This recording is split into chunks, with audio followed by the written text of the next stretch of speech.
తిరుమల తిరుపతి దేవస్థానముల వారు ఈ ముక్కోటి ఏకాదశి 10 రోజుల పాటు జరిగే దర్శనాలు ఎట్లా చేసుకోవాలి అన్న విషయంలో అవగాహన కల్పించడం కోసం ఎప్పటికప్పుడు శ్రీ వెంకటేశ్వర భక్తి ఛానల్ ద్వారా దానికి సంబంధించిన సమాచారం అంతా కూడా భక్తులకు అందించే ప్రయత్నం చేస్తున్నారు. అట్లాగే తిరుమల తిరుపతి దేవస్థానములకే చెందినటువంటి సోషల్ మీడియా ప్లాట్ఫామ్స్ మీద దీనికి సంబంధించిన సమాచారాన్ని అందుబాటులో ఉంచుతున్నారు. భక్తులు దీనికి సంబంధించిన సమాచారాన్ని సక్రమంగా తెలుసుకుని అవగాహన పెంచుకుని కొండకొస్తే ఏ ఇబ్బంది లేకుండా దర్శనం చేసుకుని వెళ్ళడానికి అవకాశం కలుగుతుంది.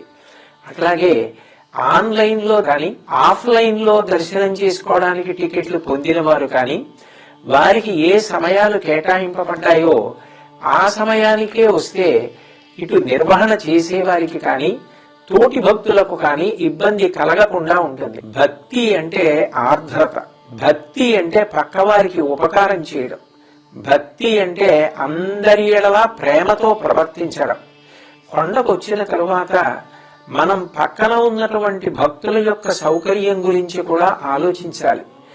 ఆవేశపడడం, ఆందోళన పడడం ఇటువంటి వాటికి దూరంగా ఉండడానికి వీలుగా దేవస్థానం యొక్క అధికారులు చేసేటటువంటి సూచనలు మనం పాటించినట్లయితే ఎవ్వరికీ ఇబ్బంది కలగకుండా ఉంటుంది.